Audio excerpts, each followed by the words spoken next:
আসসালামু আলাইকুম রহমতুল্লাহ। আমরা এইচএসসি বাংলা প্রথম পত্রের খুবই গুরুত্বপূর্ণ একটি প্রবন্ধ সাহিত্য খেলায়ের মূল লেখাটির ব্যাখ্যা শেষ করেছি।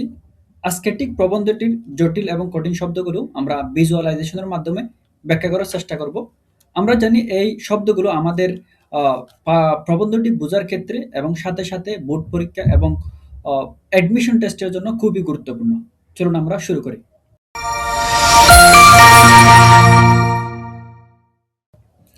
আমাদের যে প্রথম শব্দটি দেওয়া আছে সেটা হচ্ছে ভাস্কর। আমরা জানি ভাস্করত্ব, যিনি ভাস্কর্য তৈরি করেন তাকে কি বলা হয়? ভাস্কর বলা হয়, বা ইংরেজিতে বলা হয় কি? স্কাল্পচার। এখানে দেওয়া আছে প্রস্তরাদি থেকে যে মূর্তি নির্মাণ করেন তাকে কি বলা হয়? ভাস্কর বলা হয়। অর্থাৎ পাথর থেকে যিনি মূর্তি নির্মাণ করতেছেন তাকে বলা হচ্ছে ভাস্কর। যদিও এখানে মূর্তি এবং ভাস্কর্যের মধ্যে একটা বিরাট পার্থক্য আছে। অনেকে মনে করে থাকেন মূর্তি হচ্ছে যেটা পূজনীয়, আর যেটা ভাস্কর্য সেটা হচ্ছে একটা জাস্ট সিম্বল, যেটা পাথর থেকে বানানো হচ্ছে ওটা হচ্ছে কি ভাস্কর্য। চলুন তাহলে শুরু করি আরো। একজন, এখানে কিসের নাম দেওয়া হয়েছে? ভাস্করের নাম দেওয়া হয়েছে, সেটা হচ্ছে রুদা।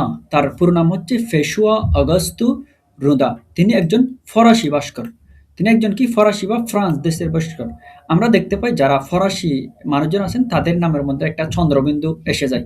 আহ, এম, যেমন ওদের প্রধানমন্ত্রীর নাম হচ্ছে কি ম্যাক্রু, এখানে ঠিক সেরকম ফেসুয়া। এভাবে আমরা একটা কমন বিষয় খেয়াল করলাম আর কি। তারপর এই যে যিনি ভাস্কর রুদার হচ্ছে অনেকগুলো কি আছে বিশ্ববিখ্যাত অ, ভাস্কর্য আছে। যেমন নরকের দুয়ার, এই যে নরকের দুয়ার দেখতে পাচ্ছেন এটা। তারপর বার্গাস অফ ক্যালে, চিন্তাবিদ, এই যে চিন্তাবিদ, এবং আদম ইব, অনেকগুলো কি আছে তার ভাস্কর্য আছে। এবং এটাও সত্য যে তিনি অনেকগুলো সাহিত্যিকের প্রতিকৃতি নির্মাণ করেছেন, যেমন ভিক্টর হুগো, বালজাক, বার্নাস ইত্যাদি কি করেছেন? তিনি প্রতিকৃতি বা মূর্তি নির্মাণ করেছেন। তারপর দেওয়া আছে প্রস্তর। প্রস্তর তো আমরা জানলাম পাথর। তৈয়ার অর্থ হচ্ছে তৈরি, এটা হচ্ছে উর্দু শব্দ থেকে এসেছে। শিব অর্থ হচ্ছে মহাদেব, বা হিন্দু ধর্ম মতে যিনি মঙ্গলকারী দেবতা। আমরা জানি কি করা হয়, শিবের কি করা হয়? অঙ্গ পূজা করা হয় কি মঙ্গলের স্বার্থে। তারপর হচ্ছে তফাৎ। তফাৎ অর্থ হচ্ছে পার্থক্য, প্রভেদ বা ব্যবধান। ইতর অর্থ হচ্ছে নিজ। আমরা বলি না ইতর প্রাণী, মানে নগণ্য প্রাণী, নিজ প্রাণী একটু কি করা হয়? নেগলেক্ট করা হয় আর কি। তারপর কলা রাজ্য। এখানে কলা অর্থ হচ্ছে ফাইন আর্টস, যেটা বলতেছি আমরা, বা শিল্পকলা। আর রাজ্য অর্থ হচ্ছে পরিমণ্ডল। কলা রাজ্য অর্থ কি হবে তাহলে? শিল্পকলার পরিমণ্ডল। তারপর অবতীর্ণ অর্থ হচ্ছে অবতার হিসেবে মানুষের মূর্তিতে নেমেছে এমন বা নেমে আসা। অর্থাৎ আমাদের ইন্ডিয়ান ফিলোসফি অনুসারে বিশ্বাস করা হয়েছে স্বর্গ থেকে দেবতারা কোথায় নেমে আসতে পারেন? পৃথিবীতে নেমে আসতে পারেন মানুষের হিসেবে বা মানুষের মূর্তি হিসেবে। যেমন আহ, একজন বিজেপি নেতা বলেছিল যে তাদের যে নরেন্দ্র মোদী আছে, ওই নরেন্দ্র মোদী কিন্তু বিষ্ণুর অবতার হিসেবে পৃথিবীতে এসেছেন। কি জন্য? এখানে পৃথিবীতে অধর্ম ছেয়ে গেছে, সেজন্য ধর্মরাজ্য প্রতিষ্ঠার জন্য তিনি কি এসেছেন, এখানে নেমে এসেছেন। যদিও এখানে এটা নিয়ে কি অনেক বিতর্ক হয়েছে। তারপর আছে মর্ত্যবাসী। মর্ত্যবাসী অর্থ হচ্ছে মাটির পৃথিবীর অধিবাসী। মর্ত অর্থ মাটি, আবাসী অর্থ হচ্ছে কি? যিনি এখানে বাস করেন। মাটির পৃথিবীর আবাসী, অর্থাৎ আমাদেরকে কি বলা হয়? আমাদেরকে বলা হয় মর্ত্যবাসী। আমরা জানি বিভিন্ন গ্রহ নক্ষত্র কিন্তু এরকম মাটি নাই। যেমন আমরা যদি সূর্যের কথা বলি, সূর্যের মধ্যে শুধু তাকে হচ্ছে গ্যাস পিণ্ড, ওখানে কি নাই? ওখানে হচ্ছে আমাদের মাটি নাই। যেহেতু আমাদের পৃথিবীতে কি আছে? মাটি আছে, সেজন্য আমাদেরকে কি বলা হয়? মাটির পৃথিবীর অধিবাসী বলা হয়। তারপর হচ্ছে রসাতল। এটাও একটা খুবই গুরুত্বপূর্ণ কনসেপ্ট। সেটা হচ্ছে ইন্ডিয়ান ফিলোসফি অনুসারে বা হিন্দু ফিলোসফি অনুসারে যে নরক আছে, ওই নরকের ষষ্ঠ পাতালকে কি বলা হয়? রসাতল। আমরা যেমন জাহান্নামের কি বলি? ৭টা জাহান্নাম বলি, একেকটার একেক নাম, হাবিয়া, দুজক, এরকম একেকটা নাম। ঠিক সেরকম একটার নাম হচ্ছে কি? রসাতল। এই রসাতলে যাওয়াকে বলা হয় কি? অধঃপতনে যাওয়া বা ধ্বংস হয়ে যাওয়া। কারণ আ কাউকে ধ্বংস হয়ে যাচ্ছে এটা বোঝাতে বলা হয় কি? রসাতলে গমন। অধঃপতনে গেছে সে। তারপর জু অর্থ কি? জু অর্থ হচ্ছে কি? উপায়। তারপর ১০ দিক। ১০ দিক অর্থ হচ্ছে আমরা তো এমনিতে কি অত দিক চিনি? ৪ দিক চিনি। পূর্ব, পশ্চিম, উত্তর, দক্ষিণ। তারপর কোনাকুনি আরো ৪ টা দিক কল্পনা করা হয়। যেমন ঈশান, বায়ু, অগ্নি, নৈঋত। তারপর হচ্ছে যেটা পূর্ব সেটাকে যদি অধ বা নিচ ধরি, যেটা পশ্চিম সেটাকে যদি ঊর্ধ্ব ধরি, তাহলে ঊর্ধ্ব, অধ এখানে আরো ২ টার দিক তৈরি হচ্ছে। তাহলে মোট কতটা দিক? ১০ টা দিক তৈরি হয় আরকি এভাবে। ওকে। তারপর হচ্ছে গতায়ত। গতায়ত শব্দর অর্থ হচ্ছে যাতায়াত। তারপর হচ্ছে প্রবৃত্তি, প্রবৃত্তি অর্থ হচ্ছে কি ইচ্ছা, আকাঙ্ক্ষা, যোগ ইত্যাদি। ডানায় বর দিয়ে থাকা অর্থ হচ্ছে শূন্য লেখে ভাষায়। এই যে আমরা পাখির কথা চিন্তা করতে পারি, পাখিগুলো ডানায় কি করে থাকে, বর দিয়ে থাকে, অর্থাৎ শূন্য লোকে ওরা বাসে। অহরহ, অহরহ অর্থ হচ্ছে সর্বদা বা সতত, সবসময়। শ্রোতৃমণ্ডলী, এখানে লেখক খুব সুন্দর করে শ্রোতামণ্ডলীকে কিভাবে ব্যবহার করেছেন সেটা হচ্ছে শ্রোতৃমণ্ডলী। শ্রোতৃমণ্ডলী অর্থ হচ্ছে শ্রোতা সাধারণ বা যারা শ্রবণকারী আছেন এরা হচ্ছে শ্রোতৃমণ্ডলী। নয়ন অর্থ চোখ। তারপর হচ্ছে বেদী। এখানে যে ৩ টা শব্দ আছে, প্রথম এই ৩ টা শব্দ খুবই গুরুত্বপূর্ণ। দেখুন, বেদী অর্থ হচ্ছে এক শব্দ বললে আমি বলব মঞ্চ। বেদী কি? বেদী হচ্ছে মঞ্চ। এটা বক্তৃতা দেওয়ার জন্য হতে পারে বা কোনো কিছু পারফরম্যান্স করার জন্য হতে পারে। আ তাহলে এই নামভেদে কিন্তু তার কাজভেদে এটার ভিন্ন, ভিন্ন নাম হচ্ছে। যেমন এখানে দেওয়া আছে রঙ্গমঞ্চ।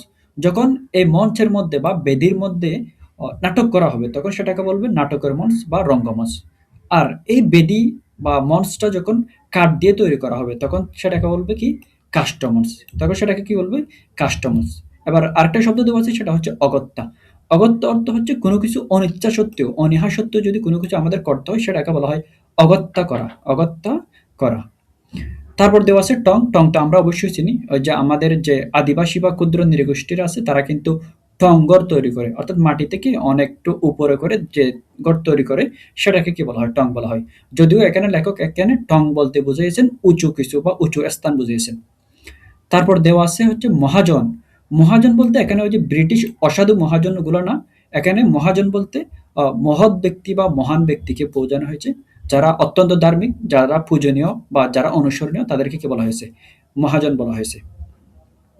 তারপর গলিগুজি। গলিগুজি অর্থ তো রাস্তা। আমরা জানি আ গ এই যে যেগুলো ছোট, ছোট রাস্তা থাকে বা সাবওয়ে থাকে এগুলোকে কি বলা হয়? এগুলোকে রাস্তা বলা হয়। তারপর আরেকটা সুন্দর একটা মেটাফোর ব্যবহার করেছেন এখানে, সুর তারায় চড়িয়ে রাখতে হবে। আমরা জানি তারা অর্থ হচ্ছে স্টার, অর্থাৎ যেগুলো আকাশে দেখা যায় রাতের মধ্যে। তাহলে সুর আকাশ তারায় চড়িয়ে রাখা, অর্থাৎ আমাদের যে ভয়েস আছে বা সুরটা আছে ওটা খুব উচ্চ স্থানে থাকা। এর অর্থ বোঝানো হয়েছে মূলত একটা সুন্দর ভয়েস থাকা। এটা বোঝানো হয়েছে আরকি। অর্থাৎ আ সুর উচ্চ সব থেকে ধরে রাখতে হবে। এরকম একটা বিষয় আরকি। তারপর হচ্ছে অত্যুক্তি। অত্যুক্তি অর্থ হচ্ছে অতিশয়োক্তি বা বেশি কথা বা বাড়াবাড়ি করা। নির্বিবাদ অর্থ হচ্ছে বিবাদশূন্য। বিবাদ, নির্বিবাদ অর্থাৎ বিবাদশূন্য বা শান্তিপূর্ণ অবস্থান। তারপর রাজরাজরা অর্থ হচ্ছে বড় রাজা, ছোট রাজা। বাহবা অর্থ হচ্ছে প্রশংসাসূচক উক্তি। ওকে, তারপর দেওয়া আছে মনক্ষুণ্ণ। মনকে হওয়া, খুন হওয়া বা মনে কষ্ট পাওয়া। এখানে যেটা দিয়ে দেওয়া হয়েছে এটা হয়তো একটু টাইপিংয়েবল হয়েছে। মনক্ষুণ্ণ অর্থ কি হওয়া? পছন্দ না হওয়া বা একটু কষ্ট পাওয়া। এটাকে কি বলা হয়? মনক্ষুণ্ণ বলা হয়। বাদ বাকি, বাদ বাকি এটা ২ টাই সমার্থক শব্দ। এর অর্থ কি? অবশিষ্ট। বিশ্বমানব, এটা একটা খুবই কনসেপ্ট। বিশ্বমানব অর্থ হচ্ছে আমরা তো এখন বিশ্বের মানুষজন কিভাবে বিভক্ত? বিভিন্ন জাতিতে বিভক্ত। আর্য জাতি, অনার্য জাতি, তারপর হচ্ছে বাঙালি জাতি, বাংলাদেশী জাতি, পাকিস্তানি, ইন্ডিয়ান, এভাবে অনেক জাতিতে বিভক্ত। কিন্তু বিশ্বমানব যে কনসেপ্টটা আছে সেটা হচ্ছে এখানে জগতের যতগুলো মানুষ আছে সবগুলোকে একটা নাম দেওয়া হয়। সেটা হচ্ছে কি? শুধু মানব জাতি। আমাদের পরিচয় কি? শুধু মানব জাতি। অর্থাৎ জাতীয়তাবাদের ঊর্ধ্ব স্থিত মানব জাতিকে কি বলা হয়? বিশ্বমানব বলা হয়। তারপর নিত্য নৈমিত্তিক অর্থ কি জানি? আমরা নিত্য নৈমিত্তিক অর্থ জানি হচ্ছে দৈনন্দিন। ওকে, তারপরে দেওয়া হয়েছে গীতি কবিতা। গীতি কবিতা হচ্ছে আত্মভাব প্রধান কবিতা, অর্থাৎ যে কবিতার মধ্যে নিজের আত্মের ভাবটা কি হবে? প্রাধান্য পাবে, সেটা হচ্ছে গীতি কবিতা। আমরা জানি বিভিন্ন কবিতা আছে, সনেট কবিতা আছে, বিদ্রোহী কবিতা আছে, মরমী কবিতা আছে। এক একটার কিন্তু এক একটা উদ্দেশ্য। মরমী কবিতার মধ্যে কি যে আধ্যাত্মিক বিষয়গুলো আসতেছে, আর বিদ্রোহী কবিতার মধ্যে বিদ্রোহ আসতেছে। ঠিক সেরকম গীতি কবিতা হচ্ছে যেখানে আমরা নিজেকে বর্ণনা করব, নিজের বৈশিষ্ট্য, নিজে কি ফিল করতেছি এগুলো বর্ণনা করব, ওটা হচ্ছে গীতি কবিতা। তারপর হচ্ছে রঙ্গভূমি। রঙ্গভূমিকে আমরা এক শব্দ বলবো পারফরমেন্স করার যে মঞ্চ বা আমোদ প্রমোদ করার যে জায়গা, ওটা হচ্ছে রঙ্গভূমি। এখানে বলা হয়েছে আমোদ প্রমোদের জায়গা বা অভিনয় প্রদর্শনের স্থান, বা আমরা যে সিনেমা হলও বলতে পারি রঙ্গভূমিকে, বুঝা গেছে? তারপর দেওয়া আছে স্বগতু অক্তি। স্বগতু অক্তি, স্ব অর্থ হচ্ছে নিজের, গত অর্থ হচ্ছে যা নিজ থেকে বের হয়, মানে গত বের হওয়া আর কি। উক্তি অর্থ হচ্ছে কথা, অর্থাৎ যা নিজ থেকে বের হয় বা যা আমরা নিজে নিজে বলি। আমরা অনেক সময় নিজে নিজে কথা বলি না, এই নিজে নিজে কথা বলাকে বলা হয় স্বগত উক্তি বা যেটার মধ্যে অন্যকে শোনানোর বা অন্যকে বোঝানোর, অন্যের কাছে পৌঁছানোর কি থাকে না, কোনো উদ্দেশ্য থাকে না, সেটা হচ্ছে স্বগতোক্তি। মর্মকথা অর্থ মনের কথা, মরমী অর্থ মনে, আরোহণ অর্থ ঊর্ধ্বগমন, প্রবৃত্তি অর্থ কি ইচ্ছা। তারপর দেওয়া আছে টাউন হল এবং গড়ের মাঠ, এই দুটা শব্দ খেয়াল করবেন। টাউন হলের সাথে আমরা তুলনা করতে পারি আমাদের সংসদ, বা তুলনা করতে পারি আমাদের যে প্রেস ক্লাব থাকে ওটা, অর্থাৎ যেখানে একটা দেশের বা একটা সমাজের একটা এলাকার যে মান্যগণ্য ব্যক্তিগত কর্তারা এসে আড্ডা দেন বা সমাজ নিয়ে চিন্তা করেন, এটা হচ্ছে কি টাউন হল। আর গড়ের মাঠ কি, গড়ের মাঠ হচ্ছে জাতীয় স্টেডিয়াম তুলনা করা যায়, বা একটা শহরের একটা উপজেলা শহরের একটা জেলা শহরের মাঝখানে যে খেলার মাঠ থাকে, ওই খেলার মাঠকে কি বলা হয়, গড়ের মাঠ বলা হয়। অথবা এখানে এটাও হতে পারে যে লেখক যে কলকাতার যে টাউন হল বা কলকাতার যে বড় স্টেডিয়াম বা গড়ের মাঠ ওটা কল্পনা করেছেন, এটাও কি হতে পারে। তবে জেনারেল অর্থ কি, টাউন হল অর্থ হচ্ছে নাগরিকদের মিলায়তন বা সভাগৃহ, আর জেনারেল অর্থে গড়ের মাঠ হচ্ছে বৃহৎ বা শহর, বৃহৎ শহর বা নগর মধ্যস্থ দুর্গ বা অট্টালিকা সমূহের মধ্যবর্তী যে সমতল জমি বা যে মাঠ, এটাকে কি বলা হয়, গড়ের মাঠ বলা হয়। ইংরেজিতে বলা হয় কি এসপ্ল্যানেড, ইংরেজিতে কি বলা হয় এসপ্ল্যানেড। তারপর আগাগোড়া অর্থাৎ আগা এবং গুড়া অর্থ কি, ওই যে শিকড়, তাহলে শেকড় থেকে শিকড়ও বলে যে ওরকম আর কি, অর্থাৎ সমস্ত কিছু প্রথম থেকে শেষ পর্যন্ত।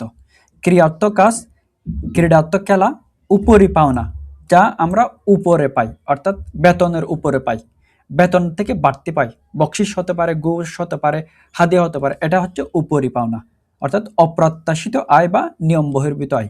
জুয়া খেলা কি, যে খেলার মধ্যে কি তাকে বাজি রাখা হয়, ওটাকে বলা হয় জুয়া খেলা। তারপর এই তিনটা শব্দ খেয়াল করুন। একটা শব্দ হচ্ছে নিরর্থক, নিরর্থক অর্থ হচ্ছে যেটার কোনো উদ্দেশ্য নাই বা অর্থ নাই, যেটা করে আমরা অর্থ পাবো না, এটা হচ্ছে নিরর্থক। তারপর হচ্ছে স্বার্থ, স্বার্থ অর্থ হচ্ছে যেখানে নিজের অর্থপরতা বা নিজের ফাইন্যান্স নিয়ে আলোচনা করব, সেটা হচ্ছে স্বার্থ। আর পরার্থ কি, পরার্থ অর্থ হচ্ছে অন্যের অর্থ, পর যোগ অর্থ, অর্থাৎ যেখানে অন্যের অর্থপরতা বা অন্যের ফাইন্যান্স নিয়ে আলোচনা করব, সেটা হচ্ছে কি পরার্থপরতা। আমরা জানি আমাদের যে ডক্টর আকবরের খানের একটা বই আছে পরার্থপরতার অর্থনীতি, অর্থাৎ এখানে ব্যাখ্যা করা হয়েছে কিভাবে আমাদের পরোপকারিতার অর্থনীতিগুলো কি করে কাজ করে, ওগুলো কিন্তু দেখানো হয়েছে। এটা খুবই একটা সুন্দর বই, তোমরা চাইলে পড়তে পারো। তাহলে পরার্থ অর্থ হচ্ছে অন্যের হিত বা পরোপকার, পরের উপকার। তারপর দেওয়া আছে গীতা। আমরা জানি গীতা হচ্ছে একটি কি ধর্মগ্রন্থ, গীতাহি একটি ধর্মগ্রন্থ, যার পুরো নাম হচ্ছে শ্রী মদ ভগবদ গীতা, বা এটাকে ভগবদ গীতাও বলা হয়। এটাকে অন্য একটা নাম হচ্ছে সপ্তশতী, এটা অন্য একটা নাম কি সপ্তশতী। এটারও একটা কারণ আছে, কারণ এই ধর্মগ্রন্থের মধ্যে 700 কত আছে শ্লোক আছে, 700 শ্লোক আছে, সেজন্য এটাকে বলা হয় সপ্তশতী। এটি হচ্ছে সংস্কৃত যে মহাকাব্য আছে, মহাকাব্য মহাভারত আছে, এই মহাভারতের একটা অংশ। গীতা হচ্ছে এই যে মহাভারত দেখতে পাচ্ছেন, মহাভারতের একটা অংশ, এবং এখানে কৃষ্ণ এবং হচ্ছে যিনি অর্জুন আছেন, এই দুইজনের কথোপকথন বর্ণনা করা হয়েছে। এই যে ইনি হচ্ছে কৃষ্ণ আর ইনি হচ্ছে কি অর্জুন, কৃষ্ণ এবং পাণ্ডব রাজকুমার অর্জুনের কথোপকথন কি করা হয়েছে, লেখা হয়েছে। এবং এটি লিখেছেন হচ্ছে বেদব্যাস। কি লিখেছেন, এটি লিখেছেন হচ্ছে বেদব্যাস। যেহেতু মহাভারত লিখেছেন বেদব্যাস, আর এই যে গীতা যেটা আছে, গীতা হচ্ছে মহাভারতের একটা অংশ, সেজন্য ধারণা করা হয় বেদব্যাস দুটা লিখেছেন, গীতাও বেদব্যাস লিখেছেন আর মহাভারত তো কি বেদব্যাস লিখেছেনই। তারপর তারপর দেওয়া আসে ব্রতী। ব্রতী এটা একটা খুবই সুন্দর শব্দ। এটা অর্থ হচ্ছে কোনো কিছুতে যখন আমরা নিষ্ঠার সাথে কি হয়ে যায়, লেগে থাকি, বা কোনো একটা জিনিস নিষ্ঠার সাথে করি, তখন সেটাকে ব্রতী বলা হয়। যেমন কেউ যখন নিষ্ঠার সাথে শিক্ষকতা করবে, সেটা হচ্ছে তিনি শিক্ষকতা কি আছেন, ব্রত আছেন। তবে এটা ধর্মক্ষেত্রে মনে করা হয়, যারা ঋষি সন্ন্যাসী বা পীর মুর্শিদ, যারা পাপ কয় এবং পুণ্য লাভের ইচ্ছা কি কারণে ধর্মকার্য করেন, তাদেরকে ব্রত থাকা বলা হয় বা ব্রতী বলা হয়। অভিপ্রায়ত ইচ্ছা, নিষ্কাম অর্থ হচ্ছে যেখানে কামনা থাকবে না, নিষ্কাম যেখানে কি কোনো কামনা থাকবে না বা কোনো ফলাফলের উদ্দেশ্য থাকবে না, সেটা হচ্ছে নিষ্কাম কর্ম। তারপর হচ্ছে মুখ্য লাভ। এটা হচ্ছে খুবই একটা গুরুত্বপূর্ণ এবং একটা ভারিক্কি শব্দ। মুখ্য লাভ অর্থ হচ্ছে ভববন্ধন বা পৃথিবীর বন্ধন থেকে মুক্তি লাভ বা আত্মার মুক্তি অর্জন।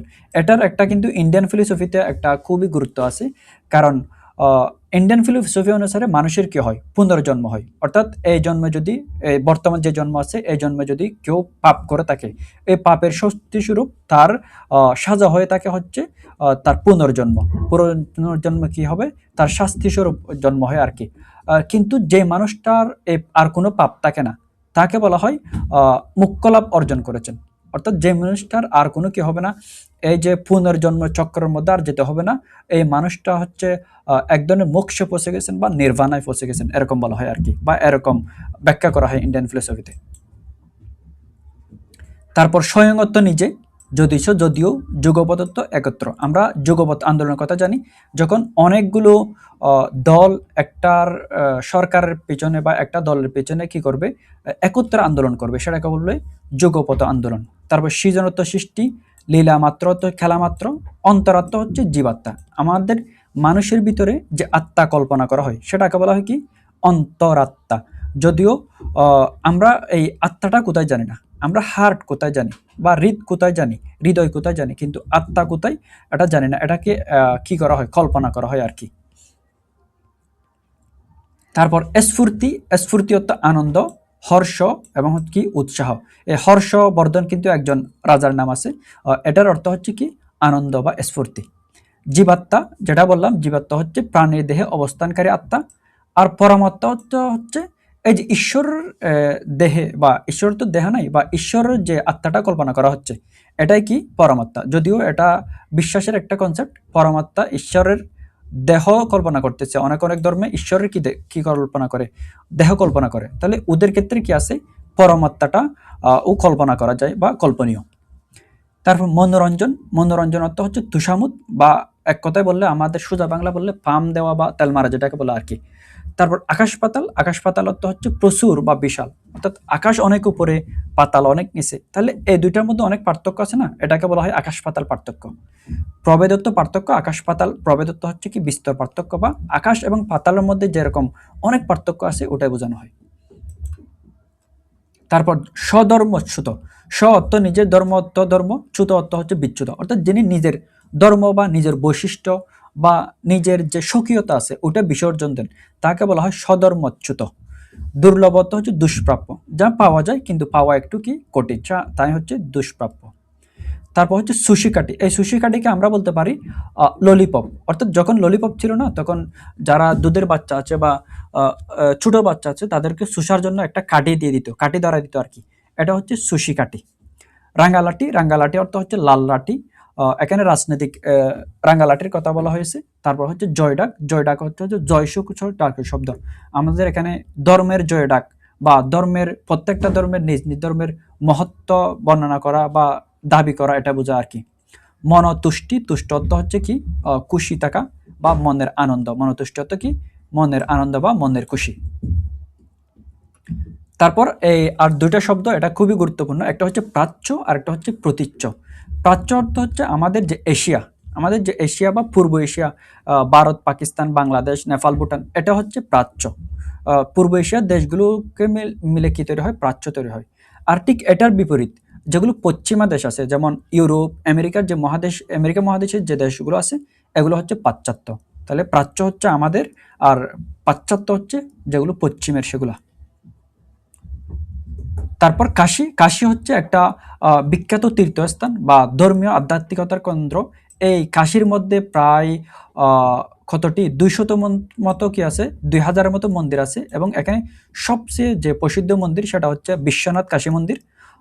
এবং এটি হচ্ছে গঙ্গা নদীর তীরে অবস্থিত। এবং আমরা জানি আমাদের যে পদ্মা নদী আছে, এই পদ্মা নদী কিন্তু এই গঙ্গা নদী বাংলাদেশে এসে কি নাম ধারণ করছে, পদ্মা নদীর নাম ধারণ করেছে। অর্থাৎ এই নদীর তীরে কি অবস্থিত, এই কাশীটি অবস্থিত।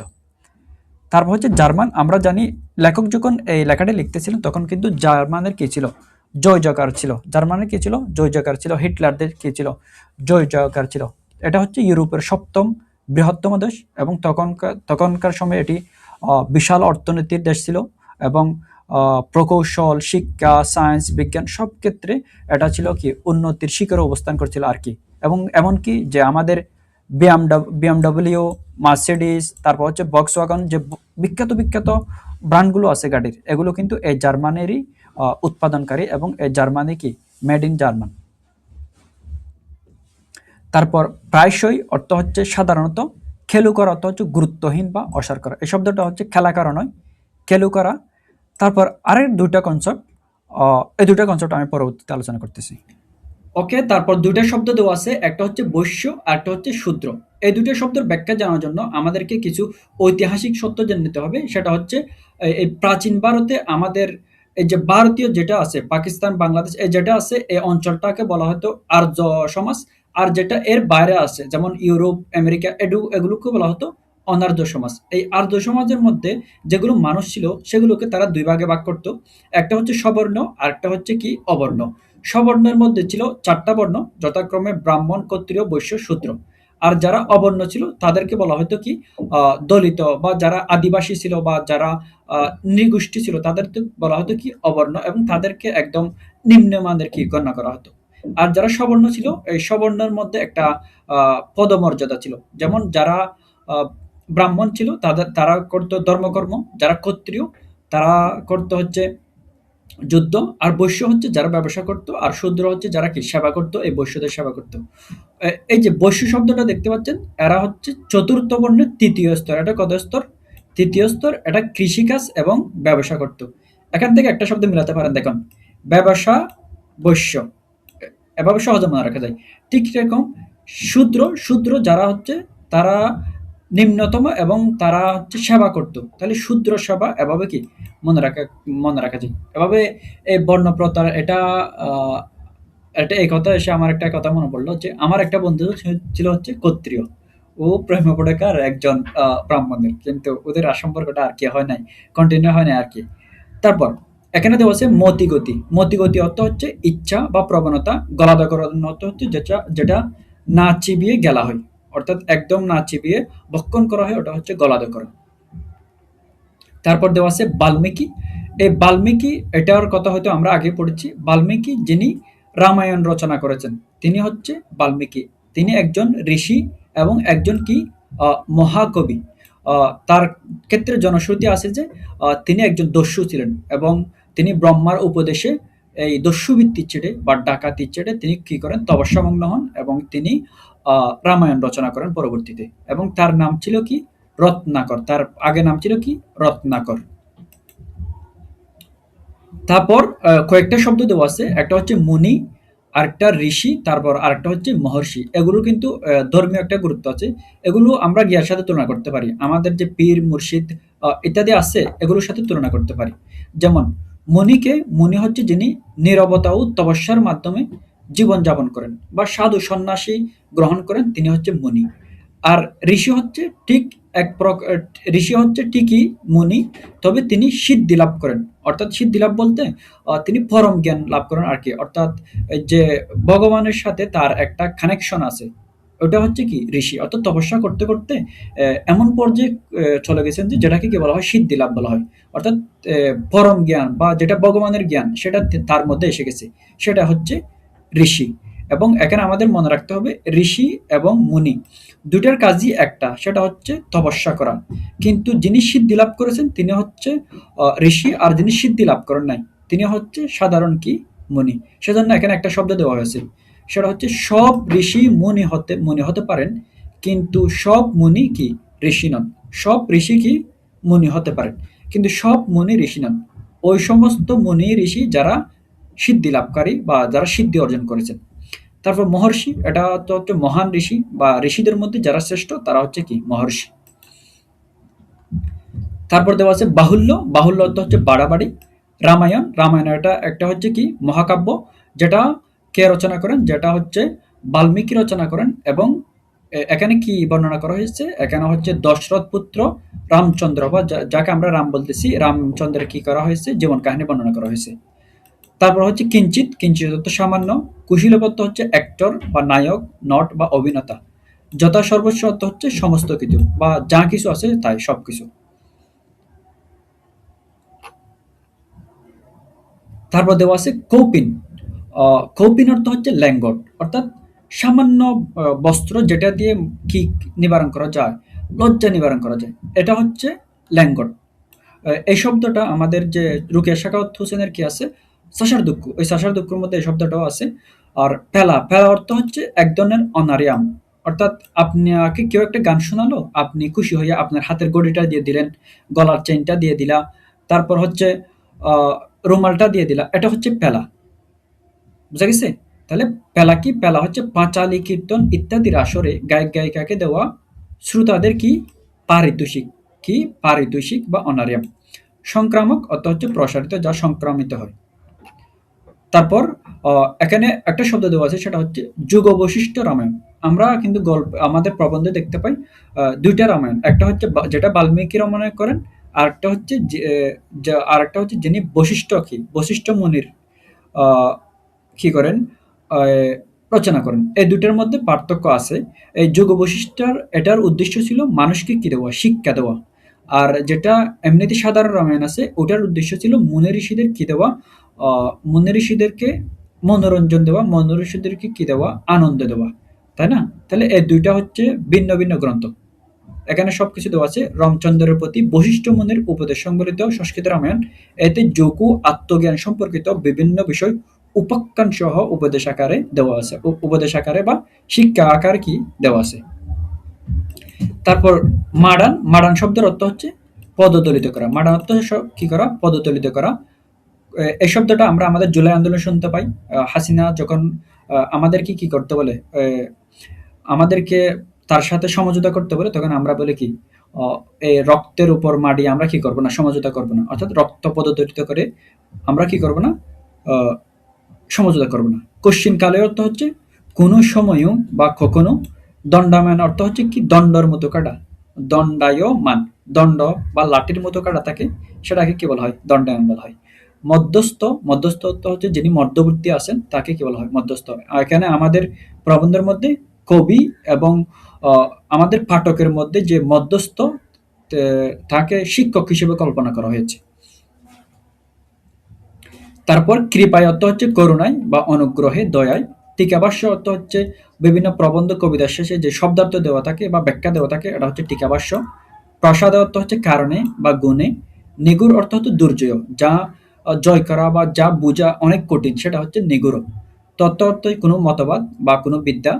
তারপর হচ্ছে কি সবর্ণ, সবর্ণ অর্থ হচ্ছে সেম কালার, সবর্ণ অর্থ কি সেম কালার বা সমরং বিশিষ্ট। সগোত্র অর্থ হচ্ছে কি একই গোত্র বিশিষ্ট।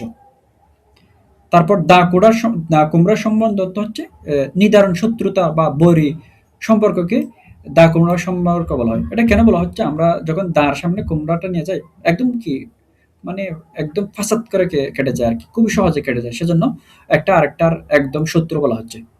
বধ অর্থ হত্যা করা। আর শবচ্ছেদ অর্থ হচ্ছে মরা কাটা। সব অর্থ মরা, ছেদ অর্থ কি কাটা বা চিহ্ন চিহ্ন করা। আমাদের যে লাশ কাটা হয় সেটাকে বলা হয় শবচ্ছেদ। তারপর দেওয়া আছে অনুভূতি সাপেক্ষ। অনুভূতি সাপেক্ষ অর্থ হচ্ছে যা অনুভূতির সাহায্যে উপলব্ধি করতে হয়। আর তর্ক সাপেক্ষ হচ্ছে তর্কের মাধ্যমে বা ডিবেটের মাধ্যমে কি করা হয়, বিচার বিবেচনা করা হয়, সেটা হচ্ছে তর্ক সাপেক্ষ। আর মানবতা হচ্ছে মানবের প্রাণ বা মানবের হৃদয়। তারপর অসাধ্য, অসাধ্য অর্থ হচ্ছে যা করতে পারা যায় না এমন অসাধ্য। ওকে, অসাধ্যর পর দেওয়া আছে জনৈক। জনৈক অর্থ হচ্ছে কোনো অনির্দিষ্ট ব্যক্তি। যখন আমি কারো নাম নিচ্ছি না, তখন বলে কি জনৈক। এই শব্দটার উচ্চারণ জনৈক্য নয়, কি হবে? জনৈক। তারপর উপনীত অর্থ হচ্ছে উপস্থিত হওয়া বা আগমন করা। আর উপরি পাওয়া অর্থ তো আমরা জানছি, সেটা হচ্ছে যেটা বাড়তি পাই আমরা, বেতনের বহির্ভূত যেটা বকশিস হিসেবে বা ঘুষ হিসেবে বা হাদিয়া হিসেবে পাই, এটা হচ্ছে উপরি পাওয়া। আর বাজারে কাটা অর্থ কি বিক্রি হওয়া। ওকে, এখানে কিন্তু আমাদের যে পর্বটা আছে বা শব্দ সিরিজ আছে, এই শব্দ সিরিজটা সাহিত্য খেলার জন্য শেষ হচ্ছে। আমরা পরবর্তীতে আরো বিভিন্ন যে প্রবন্ধ আছে বা কবিতা আছে, সেগুলোর জন্য সাহিত্য শব্দ সিরিজ নিয়ে হাজির হব। সেগুলোও আপনারা দেখতে থাকবেন, সে আশা রাখছি। অ্যান্ড আপনাকে অনেক থ্যাংক ইউ।